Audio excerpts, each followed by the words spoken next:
In regards to social media and politics, social media absolutely impacts politics. But social media is not just limited to impacting politics.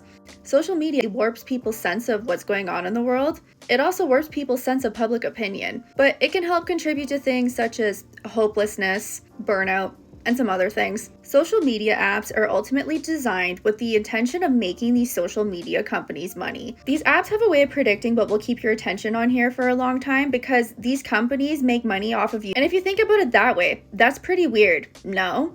And that leaves us susceptible to be manipulated by them. But a big way that works is social media amplifies the most extreme opinions or content or takes on everything. So that way, when you come across political content on social media, it's often the most extreme takes on it. It doesn't actually accurately provide an accurate sense of public opinion or an accurate perception of what's actually going on in the world.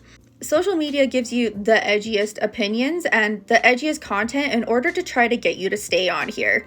And a lot of that is often also very emotionally charged, and emotions are super valid to have. But a lot of that is anger driven, or a lot of times the content that keeps you on here is meant to anger you. Even if you come across political opinions that you don't personally agree with, it's often the most extreme opinion. So you might encounter that and be like, that's crazy.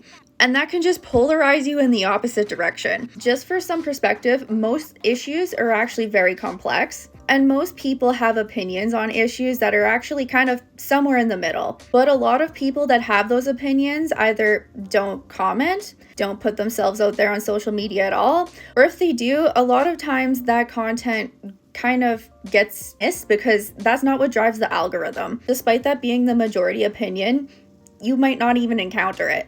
And because social media amplifies the edgiest opinions, that can lead to a scenario where people social learn, as in people will adjust their opinion to what they see online because they believe that might be the most popular opinion on an issue, but that's probably not even necessarily the case. And it does this to everyone. No matter where you sit politically, it does this to everyone on every sort of content that you come across on these apps, even stuff that isn't politically related. And that can lead people down rabbit holes, and you can have a disproportionate perspective of what's going on in the world, especially because a lot of that is emotionally driven. Social media also creates echo chambers. So social media will repeat back content to you, and repetition is also how you process information. So if something is repeated over and over again, you will accept that information, even if it's not necessarily an accurate representation of what's going on in the world. So that also warps things. And that's a reason why social media can actually separate people into different realities.